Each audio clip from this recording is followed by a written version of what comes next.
शिवतीर्थावर घुमणार उद्धव ठाकरेंचा आवाज, ठाकरेंच्या शिवसैनिकांचा उत्साह शिगेला।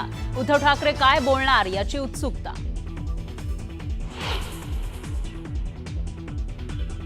ठाकरेंच्या दसरा मेळाव्यावर पावसाचं सावट, चिखलाचं साम्राज्य असतानाही शिवसैनिकांच्या उत्साहात कमतरता नाही।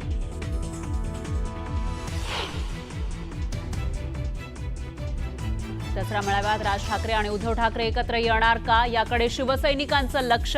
ठाकरे बंधू एकत्र येण्यासंदर्भात भूमिका जाहीर करण्याचा अधिकार पक्षप्रमुखांचा, संजय राऊतांचं सूचक विधान।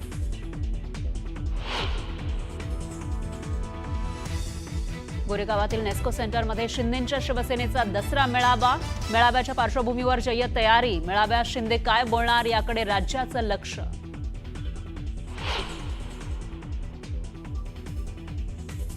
आमचं गुलामीचं गॅझेट मग इंग्रज काय तुमच्या घरात राहत होता का? आमच्या लेकरांना थेट गुलाम बोललं गेलं। नाव न घेताच रांगेंनी पंकजा मुंडेंना सुनावलं।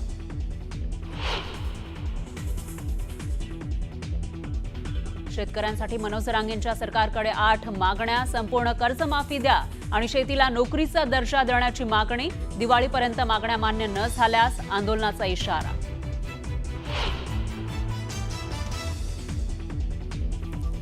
ओबीसींचं आरक्षण काढून दुसऱ्याला देऊ नका, या ताटातलं त्या ताटात देऊ नका। तुम्ही कुणाला फसवताय? आरक्षणाच्या मुद्द्यावरून धनंजय मुंडेंचं मोठं विधान।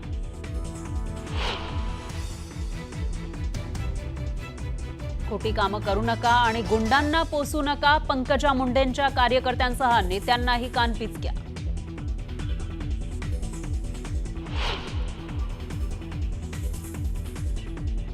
पंकजा मुंडेंच्या मेळाव्यामध्ये झळकले वाल्मिक कराडचे फोटो। संतोष देशमुख हत्याप्रकरणी कराड सध्या जेलमध्ये, मात्र मेळाव्यामध्ये कराडचे फोटो झळकल्यानं चर्चांना उधाण।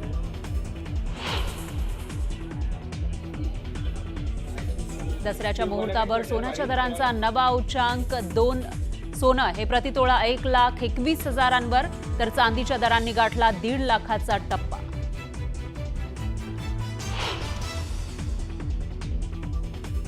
देशभरात दसऱ्याचा उत्साह, ठिकठिकाणी रावण दहनाची तयारी, तर राज्यातील मंदिरांमध्ये गर्दी।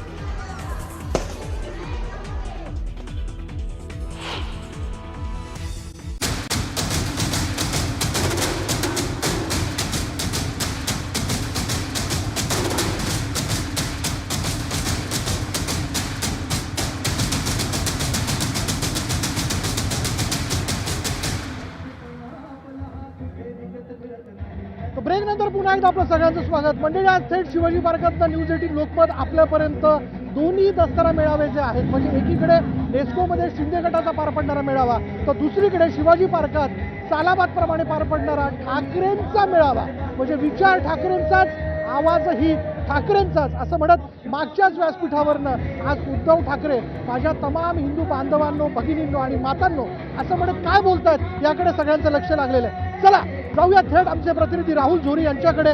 राहुल झोरी आता या क्षणाला शिवाजी पार्कच्या ठिकाणी आहेत आणि तिथूनच शिवसैनिक त्याच ऐतिहासिक इमारतीला, म्हणजे शिवसेना भवन या इमारतीला खरं नमन करून या शिवाजी पार्कात येत असणार। जाऊयात राहुलकडे। राहुल, विशाल, अगदी बरोबर आहे। खरं तर राज्यभरातल्या तमाम शिवसैनिकांचं श्रद्धास्थान असणारं शिवसेना भवन, शिवसेना 2 झाल्या, मात्र शिवसेना भवन उद्धव बाळासाहेब ठाकरे यांच्याच ठिकाणी आपण बघितलं की दरवेळी दसरा महोत्सवाला येत असताना प्रत्येक शिवसैनिक शिवसेना भवनावर आपला पाय टेकवतो, माथा टेकवतो आणि त्यानंतर शिवाजी पार्ककडे जातो।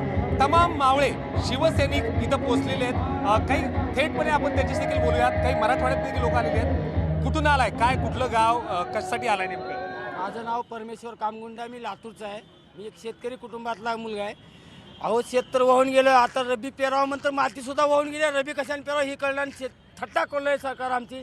85 रुपये गुंठा, आज काढाय पैसे किती लागले, त्याचा भाव काय निघणारा किती, कसं काय मारायची येळाई।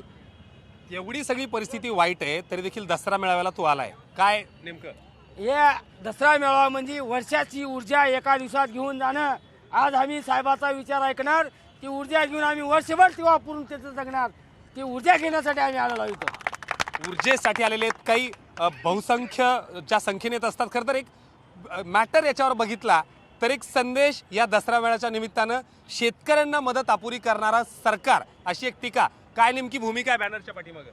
माझी भूमिका एवढीच आहे, मी महाराष्ट्राच्या मातीतून जन्मलं घेतलेला, मी मुस्लिम मावळा, मराठी मुस्लिम समाज आज शेतकऱ्यांचे वर जे जे अन्याय बळीराजाच्याकडून झाला आहे, पाऊस पडला एवढा पडला का त्यांचे शेतातले पिकं, त्यांची शेतातली माती, त्यांचे जनावरं सगळे वाहून गेले, जनावरं मेले. आज ते बिचाऱ्यांचे खायचे प्रश्न उडले आहे. त्यांना बी पोरं सोरं आहे, त्यांना बायका पोरं आहे, त्यांना आजारपास आणला पैसे नाही. तर लवकरच्या लवकर तुम्हाला गद्दारांना विकत घेण्याकरता तुमच्याकडे 50 खोके आहे का? याला गुवाहाटी मध्ये स्पेशल सर्व्हिस द्यायला खर्च करायला पैसे आहेत का? आणि गरीब कुटुंबांमधला शेतकऱ्याला गुंटेवारी फक्त 85 रुपयाची भीक. मी राज्याचे मुख्यमंत्री देवेंद्र फडणवीसला विनंती करीन, जसं तुम्ही 23-25 लाख रुपयाचा बेड झोपायला आणला तसंच आहे ना, त्या पद्धतीने आमचे शेतकरी बांधवांना बी 50,000 रुपयाची 50. कुठून आले मामा तुम्ही? कुठल्या गावून आले? पुढे आधी. दिंडोरी नाशिक. बरं, काय परिस्थिती? एवढं पावसा पाण्याची परिस्थिती आहे. मी काय म्हणतो, मला बोलू तर द्या, तुम्ही बोला, तुमचंच ऐकायला आलो. मी काय म्हणतो, एवढं पावसा पाण्याची परिस्थिती आहे, एवढा मोकार पाऊस झाला, नुकसान झाले, तुम्ही दसरा मेळाला तरी बी आवर्जून आले, काय नेमकं? आलो का त्या शेतकऱ्याला जपा मराठवाड्यातल्या फार वाईट हाल आहे त्यांचे वाले. फार रस्त्यावर आहे, रस्त्यावर झोपतात ते. काय वाईट हाल आहे त्यांचे वाले. अपेक्षा काय? या पुढे तुम्ही कुठल्या गावचे? दिंडोरीचे. पुढून या. काय पर्याय सांगा? काय पर्याय? एकच पर्याय, महाराष्ट्राच्या तमाम जनतेला आम्ही आवाहन करतो की जसं आमचं शिवसेनेचं सरकार असताना उद्धव साहेबांनी एकाच वाक्यात सगळ्या सरसकट 2 लाखाची कर्जमाफी दिली या सप्टेंबर महिन्यामध्ये. आता ऑक्टोबर चालू झाला आहे आणि तीच परिस्थिती आजही आली आहे. ओला दुष्काळ जाहीर झालेला आहे, पण हा सरकार करत नाही. यांची मनमानी चालू आहे. सर्वसामान्यांशी यांना काही देणं घेणं नाहीये. यांनी सरसकट कर्ज माफी लागू करून सर्वसामान्य जनतेला दिलासा दिलाच पाहिजे. काय नाही करावं यांनी? कुठल्या गावचे तुम्ही?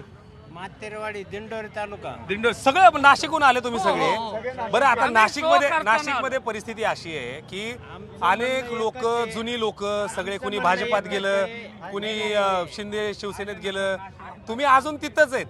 काय म्हणजे? आमचं म्हणणं पक्षांतरांचं बिलकुल नाहीये. आमचं म्हणणं एवढंच आहे का जे राज्यात चाललंय ना आजची परिस्थिती, शेतकऱ्याच्या मदतीवर तुम्ही काहीतरी बोला. गव्हर्नमेंट आज झोपलेलं आहे. गव्हर्नमेंट आज फक्त चुकीचे याचं हे करतंय का मता करता हे करतंय. उद्धव ठाकरेंकडून काय अपेक्षा आहे थेट? त्यांनी जशी पूर्वी कर्जमाफी केली ना, जर उद्धव ठाकरेचं म्हणजे उद्धव सेनेचं सरकार आलं तर ते परत शेतकऱ्याची कर्जमाफी करणारच आहे.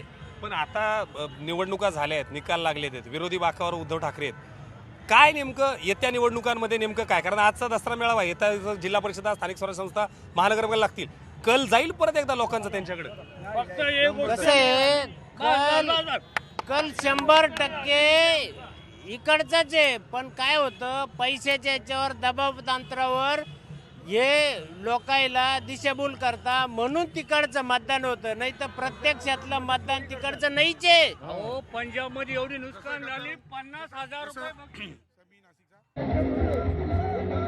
मंडळी, मराठवाड्यातल्या शेतकऱ्याचं दुःख मोठं आहे, फार मोठं नुकसान झालंय आणि अर्थात त्यांची अपेक्षा आहे की याबद्दल आज उपमुख्यमंत्री एकनाथ शिंदे असतील, उद्धव ठाकरे असतील, या दोन्ही व्यासपीठावरनं या मराठवाड्यातल्या पूर परिस्थितीला घेऊन ते काय बोलतायत याकडे सगळ्यांचं लक्ष लागलंय. चला, याबद्दलचा अपडेट आपण घेत राहणार आहोत थेट शिवाजी पार्कमध्ये.